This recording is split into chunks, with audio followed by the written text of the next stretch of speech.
नारद जी कहते हैं सबसे पहले मैंने देखा सत्यम नास्ति, कि जिस भूमि के अंदर सत्य का स्थापन करने के लिए भगवान बार बार अवतरित होते हैं, उस भूमि में आज सत्य का आचरण करने को कोई तैयार नहीं। आज इंसान बोले कुछ और करे कुछ। आज इंसान की कहनी और करनी, कहीं बड़े बड़े विद्वानों में चर्चा हुई कि इस दुनिया में सबसे बड़ा अंतर कौन सा है। किसी ने कहा है कि यहाँ बिल्कुल ऑस्ट्रेलिया से लेके अमेरिका तक का अंतर सबसे बड़ा है। किसी ने कहा उत्तर ध्रुव से लेके दक्षिण ध्रुव तक का अंतर सबसे बड़ा है। कोई कहे कि पृथ्वी से लेके सूर्य का अंतर, कोई कहे कि ना पृथ्वी से लेके मंगल का अंतर। बड़े बड़े अंतर हुए, लेकिन एक चिंतक ने कहा कि ये अंतर भी दुनिया में कभी न कभी तो कटते हैं, लेकिन सबसे बड़ा अंतर कलयुग में क्या है? बोले इंसान की कहनी और करनी के बीच का। और ये अंतर ऐसा है कि जन्मों जन्म बीत जाएं तो भी अंतर कटता नहीं है। और कहते हैं कलिकाल में सत्यम नास्ति, कहीं सत्य नहीं मिलता। और सत्य का आचरण करते तो नहीं है। मैं कई बार कहता हूं ना, सत्य का आचरण तो नहीं करते। और सत्य की कलिकाल के अंदर अपन ने इंप्रेशन भी बहुत बिगाड़ के रखी है। और इंप्रेशन क्या बिगाड़ के रखी है? बोले सत्य तो हमेशा कड़वा ही होता है। कैसा होता है? जरा बोलो तो सही। सत्य तो हमेशा कड़वा ही होता है। पर मैं हमेशा कहता हूं सत्य कड़वा नहीं होता। ये बात और है कि जब भी हमें कड़वी बात कहनी हो ना, तभी सत्य का उपयोग अपन करते हैं। किसी ने कुछ अच्छा किया, बोले इसमें कहने की क्या बात है। पर कहीं कोई चूका, बोले मारो तो स्वभाव छे चौके चौखू कही देव। और कहते हैं कि सत्यम नास्ति, कहीं सत्य नहीं दिख रहा। सत्यम नास्ति तपश्रोचम, बोले कहीं तप भी नहीं दिख रहा। बोले तप किसको कहते हैं? जंगल में जाके आंखें बंद करके बैठना, वही तप नहीं है। लेकिन तप क्या है? प्रभु ने जो व्यवस्था दी, प्रभु ने जो संग दिया, प्रभु ने जो स्थिति दी, उसको प्रभु का प्रसाद मान के जीवन व्यतीत करें, वो भी अपना तप है। प्रभु ने जैसे रखा उसको प्रभु की इच्छा मान के रहे, वो तप है। लेकिन आज इंसान के दुख का सबसे बड़ा कारण क्या है? आज इंसान के दुख का सबसे बड़ा कारण क्या? कि जो मिला उससे असंतोष, और जो मिल नहीं सकता उसकी कामना। और इंसान के सबसे बड़े जीवन का दुख ये कि जो मिला उससे असंतोष, और जो मिल नहीं सकता उसकी कामना। और ये दो वस्तु जब जीवन में आ जाए, वो इंसान कभी भी न शांति से जिए न किसी को जीने दे। ये दो वस्तु ऐसी है। और कहते हैं कि जो मिला उसमें प्रभु की कृपा मान के जिए, तो वो इंसान का तप है। तब भी कलिकाल में रहा नहीं। सत्यम नास्ति तपश्रोचम, कहीं पवित्रता नहीं रही। दया दानम न विद्यते, कहीं दया नहीं रही। मैं कई बार पूछता हूं दया किसको कहते? कई बार मैं विनोद में कहता हूं, बोले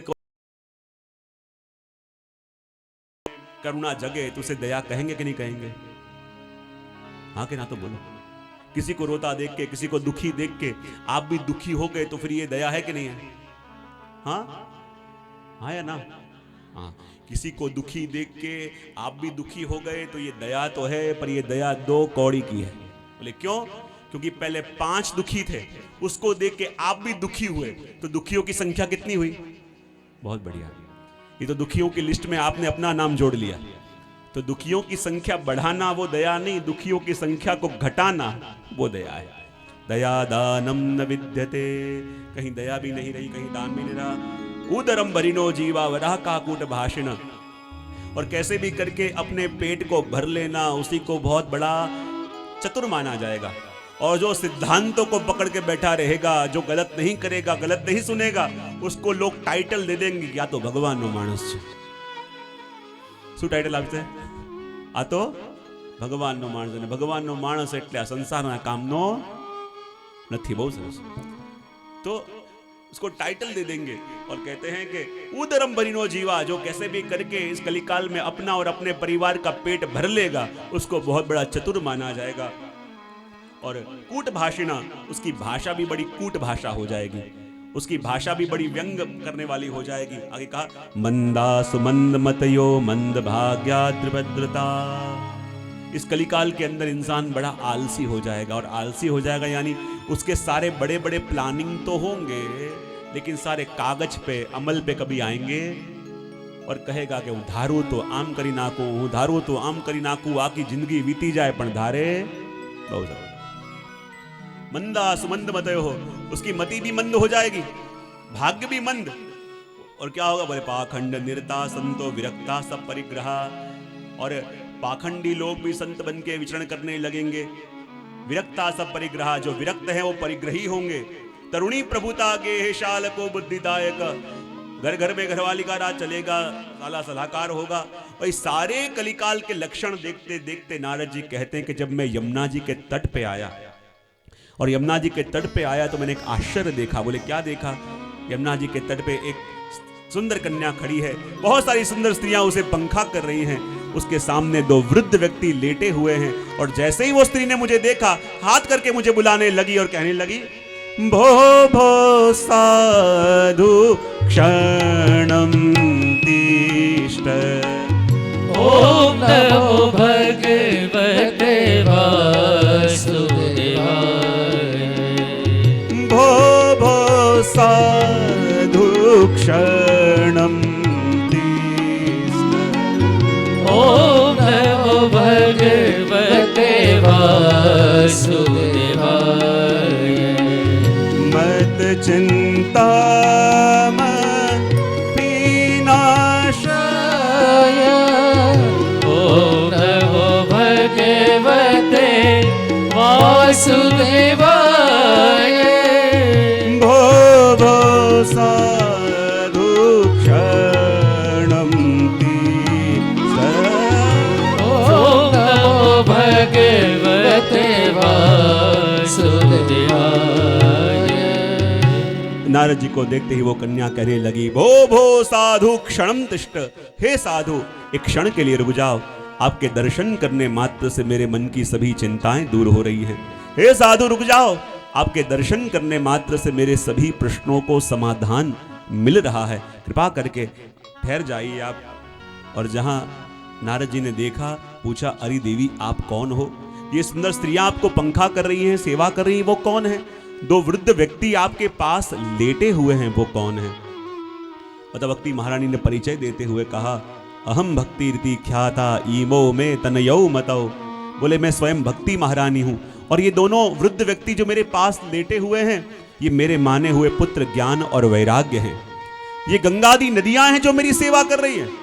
नारद जी को आश्चर्य हुआ, आप स्वयं भक्ति महारानी हो, ज्ञान और वैराग्य आपके पुत्र, गंगादी नदियां आपकी सेवा कर रही हैं, और फिर भी आपके जीवन में दुख कैसे हो सकता है?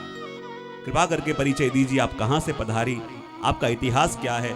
और तब भक्ति महारानी ने अपना इतिहास समझाया कि उत्पन्ने द्रविड़ेशाहम, दक्षिण भारत में द्रविड़ देश में मेरा प्रागट्य हुआ, कर्नाटक में मेरी वृद्धि हुई, महाराष्ट्र में मेरा सम्मान हुआ, बट गुर्जरे जीर्णताम गता, जैसे ही गुजरात में आई, गुजरात में आके मैं वृद्ध हो गई। अब देखो यहाँ बैठे हुए लगभग 95% सब गुजराती हैं, है ना? हाँ या ना? और मैं कहूँ गुजरात में आके भक्ति महारानी वृद्ध हो गए तो क्या लगेगा सबको? तो गुजरात में आके भक्ति महारानी वृद्ध हो गए, इसका मतलब क्या? गुर्जरे जीर्णताम गता, गुजरात में आके जीर्ण हुए। और जीर्ण किसको कहते हैं? आप एक मिट्टी का गोला लो और उसको यो यो यो करो तो गोला जीर्ण होने लगेगा कि नहीं होने लगेगा? गोला जीर्ण होगा, पर ये मानना पड़ेगा कि गोला जीर्ण तब हुआ कि उसके अंदर रही मिट्टी यहाँ की भूमि में व्याप्त हो गई। और इसका मतलब क्या कि गुजरात में आके भक्ति महारानी जीर्ण हुए, और जीर्ण हुए उसका मतलब ये कि गुजरात में आके भक्ति महारानी गुजरात के कण कण में व्याप्त हो गए। और इसलिए तो भगवान स्वयं द्वारिका में अपनी राजधानी बना के विराजमान हुए, पर भागवत के हिसाब से तो गुजरात में आके वृद्ध हुए। और वृद्ध भक्ति कब हो कि जब अपन अपने धर्म का उपयोग अपनी निजी स्वार्थ पूर्ति के लिए करने लगे, तब भक्ति वृद्ध हो। और भक्ति वृद्ध कब हो? मैं कई बार कहता हूं ना, आप यदि कोई दुकान में गए कुछ चीज लेने के लिए और दुकान में श्रीनाथ जी का चित्र देखा और आप कहोगे अरे आप तो वैष्णव हो, हम भी वैष्णव हैं, ठाकुर जी के लिए लेना है, जरा भाव ठीक ठाक करना। लेना था अपने लिए, पर अपने वैष्णवता का कैश किया, वैष्णवता का लाभ लिया, तब कहते हैं कि यह भक्ति जीर्ण हुई, भक्ति वृद्ध हुई। लेकिन क्या हुआ? तीनों दुखी हुए। लेकिन हम जब चलते चलते वृंदावन में आए तो वृंदावन के स्पर्श मात्र से भक्ति कहती है कि मैं तो युवा हो गई, पर मेरे दोनों बेटे ज्ञान और वैराग्य वृद्ध हो गए। समाज का ये स्वभाव है और समाज की ये रीति है कि माँ वृद्ध होती है और उनके बेटे जवान होते हैं। पर ये कैसी रीति, जैसे वृंदावन में आई तो भक्ति महारानी कहते हैं मैं तो 16 साल की युवान हो गई और मेरे दोनों बेटे ज्ञान और वैराग्य इतने बूढ़े हो गए कि उनकी आंखें खुल रही, इनकी नींद दूर नहीं हो रही और मूर्छित होकर गिर पड़े। अब देखो, भक्ति दुखी कब होती है? जब ज्ञान और वैराग्य सोए हुए हों तब। ये ज्ञान भक्ति और वैराग्य कहां मिले हैं? बोले और कहीं नहीं, अपने अंतःकरण में मिले हैं, अपने हृदय में मिले हैं। और हृदय के अंदर रही भक्ति दुखी क्यों है? बोले प्रभु की सेवा करें और चित्त स्थिर न हो, प्रभु के सत्संग में बैठे मन न लगे तो मानो भक्ति दुखी है। और भक्ति दुखी इसलिए है क्योंकि दोनों बेटे ज्ञान और वैराग्य वृद्ध हो गए हैं।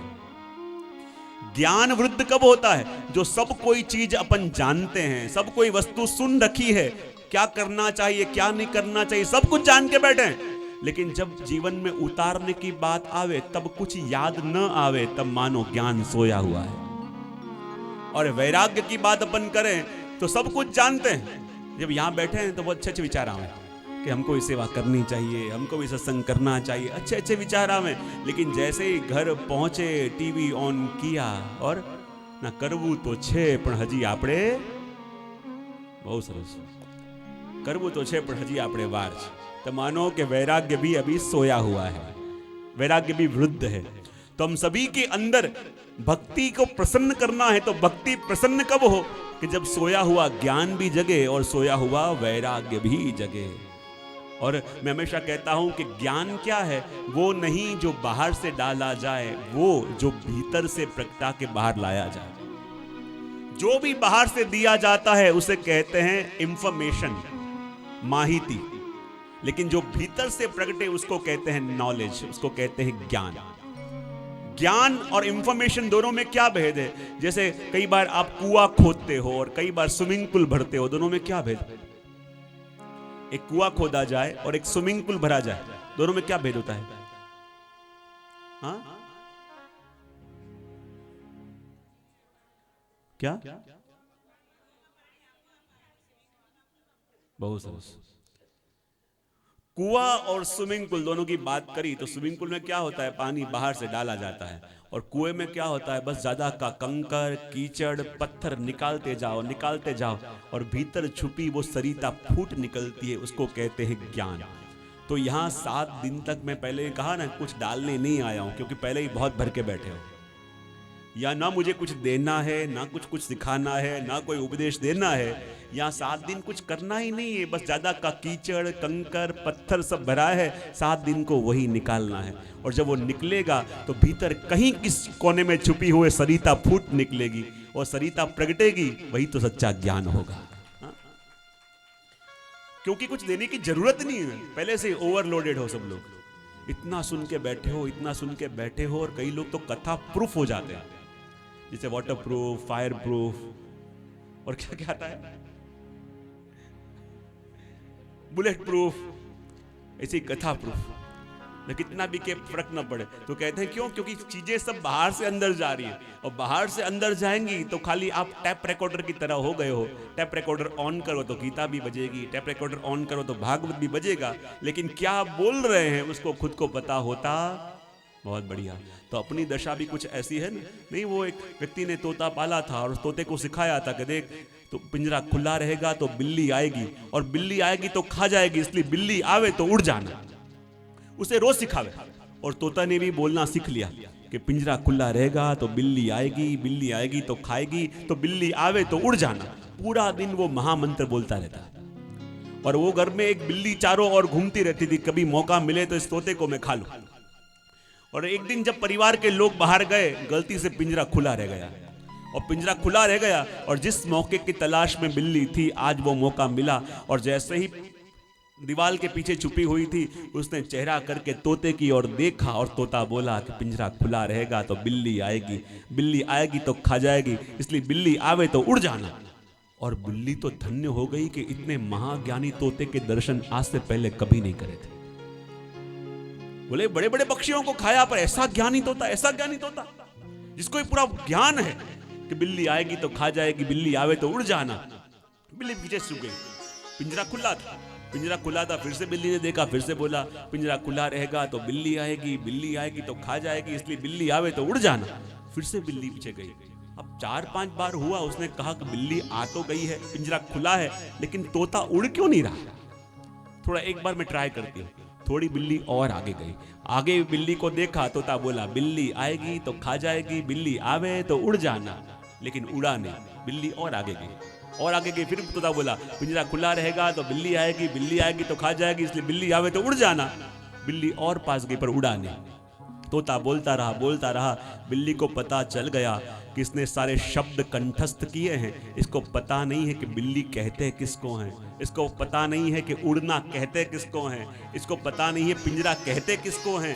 वो रटता रहा। बिल्ली घुसी, उसे पकड़ लिया, मुंह में पकड़ा लिया हुआ था, लेकिन फिर भी तोता बोल रहा था कि बिल्ली आएगी तो खा जाएगी, बिल्ली आवे तो उड़ जाना।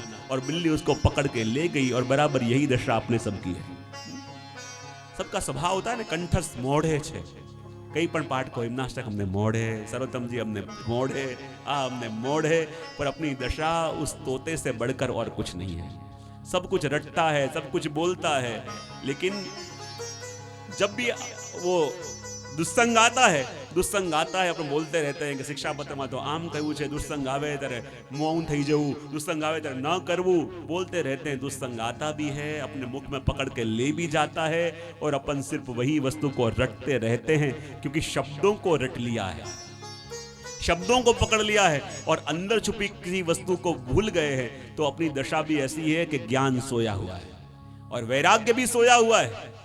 क्योंकि कई बार हमारे मन में अच्छे विचार भी जगते हैं ना, तो वो भी हमारा स्वभाव नहीं, वो स्थान का प्रभाव है। और स्थान के प्रभाव के कारण जो विचार मन में जगे, उसको यदि आपने अपना स्वभाव मान लिया, तो स्वभाव आपको कभी भी दगा दे जाएगा। क्योंकि अभी फल पका नहीं है, ये मौसम की असर है कि आपको लगता है कि हिल रहे हो तो शायद पक गए हो कि गिरोगे, अभी पकने में देर है। और स्थान के प्रभाव को यदि आपने अपना स्वभाव मान लिया, तो कहीं गड़बड़ हो जाएगी। और ये वैराग्य और ज्ञान दोनों सो रहे हुए हैं, इसलिए भक्ति दुखी है। पर बोले कि जब आप वृंदावन में गए, तो वृंदावन की भूमि में जाके भक्ति महारानी युवा हो गए। बोले क्यों? क्योंकि वृंदावन तो प्रेम भूमि है, ये तो वो भूमि है जहां आज भी ठाकुर जी वेणुनाद करते हैं, ये तो वो भूमि है जहां आज भी प्रभु रास करते हैं। जब प्रभु के सखाओं ने प्रभु से विनती करी कि हे प्रभु, हमारी इच्छा है, सब लोग कहते हैं आप तो वैकुंठ में रहने वाले हो, तो कभी आपके वैकुंठ के दर्शन भी तो हमको कराओ। प्रभु ने क्या आंखें बंद करो, सभी ने आंखें बंद करी और क्या देखा, भगवान वैकुंठ में विराज रहे हैं, बड़े सिंहासन के ऊपर बड़े बड़े देवताएं स्तुति कर रहे हैं, जय विजय द्वारपाल हैं। और ऐसा स्वरूप प्रभु का देखा, सखाएं थर थर कांपने लगे। बोले यहाँ अपना काम नहीं, अपने तो व्रज का लाला बढ़िया है, जब चाहे मिल पावे, जब चाहे उसके संग खेल पावे। और कहा कि प्रभु, जो सुख हमको अपने वृंदावन में है, वो सुख प्रभु आपके वैकुंठ में नहीं है। और इसलिए तो हमारे भक्तों ने भी गाया कि जो सुख प्रभु की इस वृंदावन भूमि में, प्रभु की व्रजभूमि में, वो वैकुंठ में कहा। इसलिए तो हमारे गुजरात के भक्तों ने गाया और कहा, हे मारू वन रावण छे रूडू के वैकुंठ नहीं रे आव। हे मारू वन रावण छे रूडू रे वैकुंठ नहीं रे आव।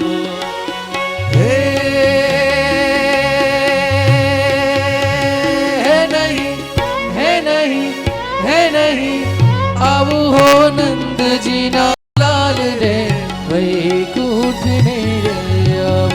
हे मारू वन रावण छे रूडू रे वैकुंठ नहीं रे आव।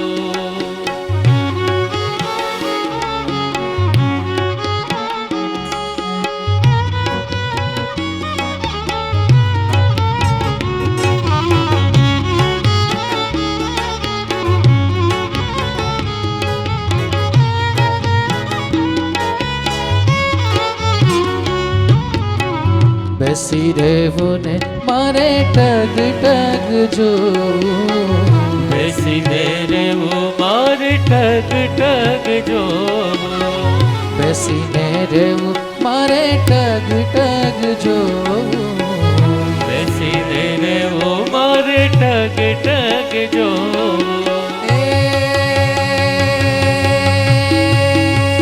હે મારા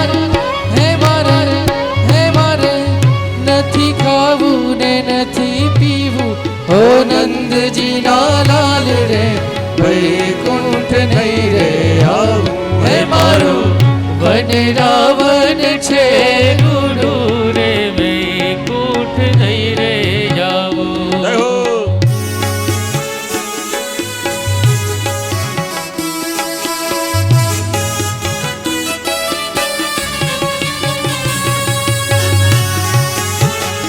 जय हो. सबकी तालियां भाव से.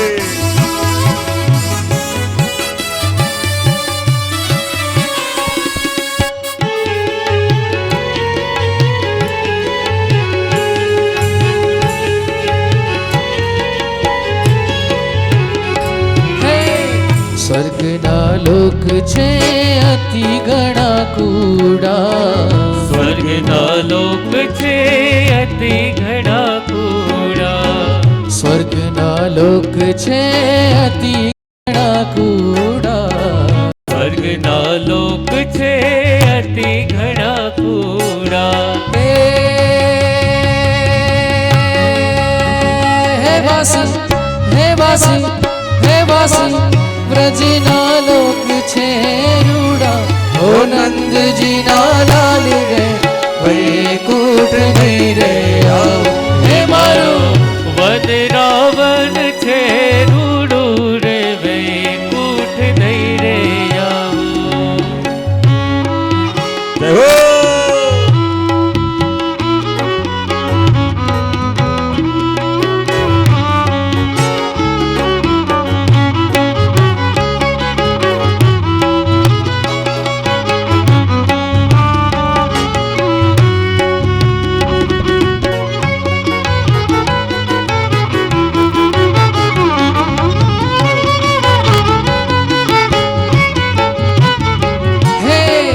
જન્મમાં જાઉં ત્યારે એકલી રે જાઉં જન્મમાં જાઉં ત્યારે એકલી રે જાઉં હું જન્મમાં જાઉં ત્યારે એકલી રે જાઉં જન્મમાં જાઉં ત્યારે એકલી રે જાઉં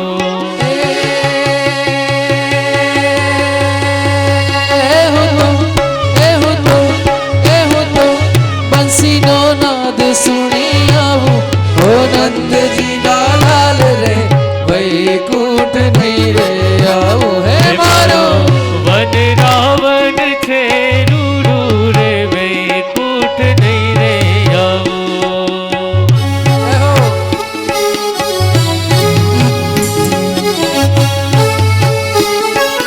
जय हो.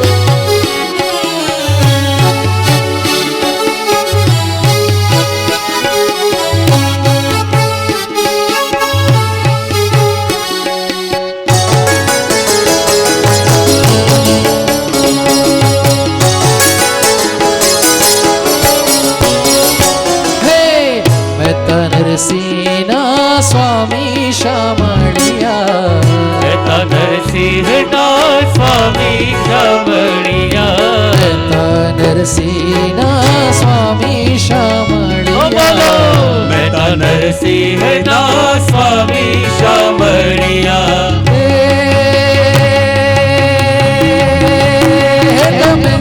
હે તમે સાંભળો ને સારંગ પાણી હો નંદજીના લાલ રે વૈકુંઠ નહીં રે હે મારો વન રાવણ છે રૂડું રે વૈકુંઠ નહીં રે આવો હે મારો વન રાવણ છે રૂડું કે વૈકુંઠ નહીં રે આવો મારો વન રાવણ છે રૂડું વૈકુંઠ નહીં રે આવો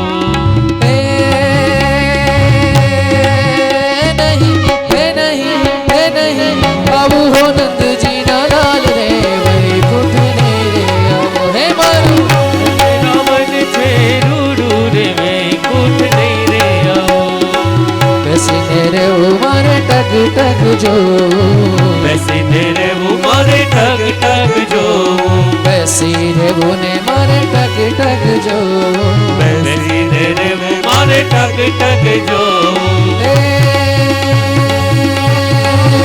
મારે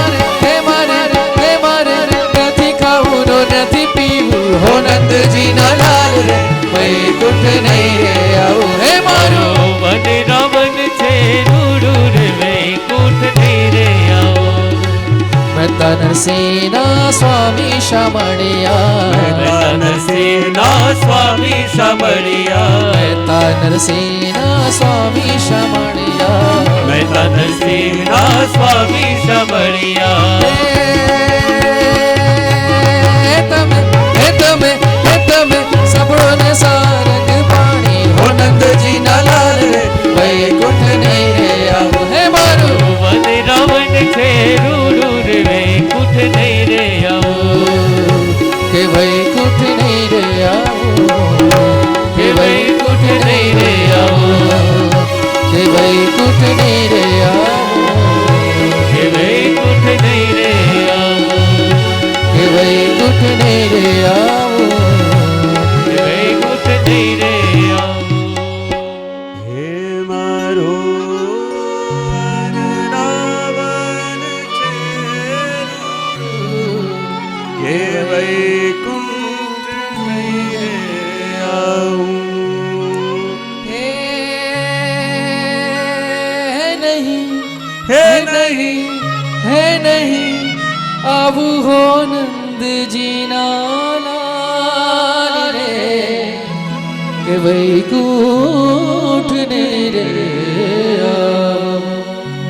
હે મારું વન રાવણ છે રૂડું રે વૈકુંઠ નહીં રે આવું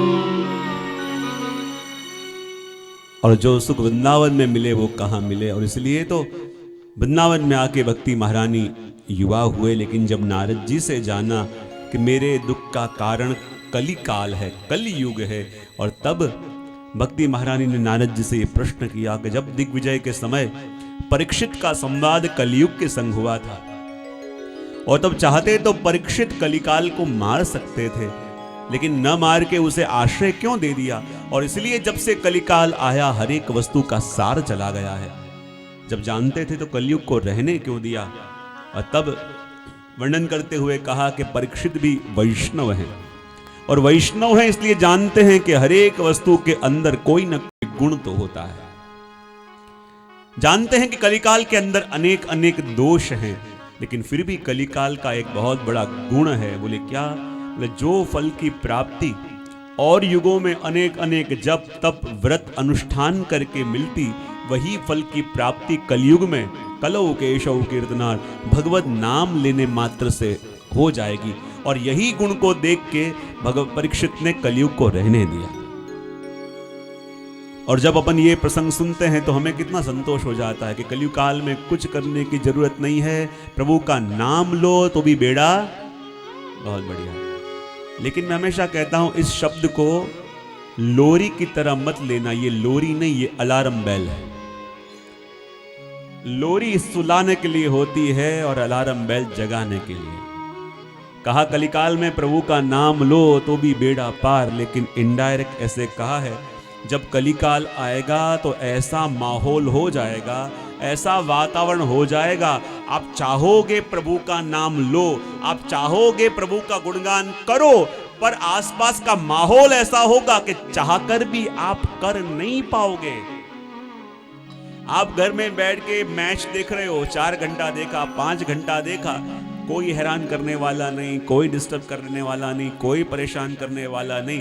सोचा 5 घंटा ये देखा तो एक माला प्रभु की फेर लो, और जैसे ही हाथ में माला ली सोए हुए बच्चे जागे, उस समय फोन की घंटियां बजने लगी, उसी समय बाहर कोई बुलाने के लिए आया, उसी समय ऑफिस से जरूरी फोन आ गया। आप चाहते हो प्रभु का नाम लो, चाहकर आप प्रयत्न भी करते हो, लेकिन ऐसा माहौल हो जाता है कि आपको चाहने पर भी प्रभु का नाम ले नहीं देता। तो कहा कि ऐसे कलिकाल के अंदर प्रभु का नाम मुख में आना बहुत बड़ी बात, क्योंकि आ नहीं पाएगा, और आएगा तो लोग टिकने नहीं देंगे। मुख में नाम आना ये तो बड़ा होगा, लेकिन मुख में टिकना ये उससे भी बड़ा होगा। बोले क्यों? आप प्रभु का नाम ले रहे होगे, जरा सा कोई आके कहेगा अरे आप तो इतना इतना प्रभु का नाम लेते हैं, इतनी इतनी प्रभु की सेवा करते हैं, तो पण प्रभु तमारी साथे आव करे, तो तमारी साथे आव। प्रभु ने तुम्हारे संग ऐसा किया? वो तो कह के छूट के चला गया, लेकिन आप बंद है। वो तो कह के गया, लेकिन अपना मन विचारों में चढ़ा। बात तो ठीक है, इतने इतने साल से मैं प्रभु का नाम ले रहा हूं, इतनी प्रभु की सेवा कर रहा हूं, फिर भी मेरे संग ऐसा क्यों? क्योंकि प्रभु का नाम मुख में आना और प्रभु का नाम आके टिकना, ये कलिकाल में बहुत बड़ी वस्तु होगी। और इसलिए तो कलिकाल के अंदर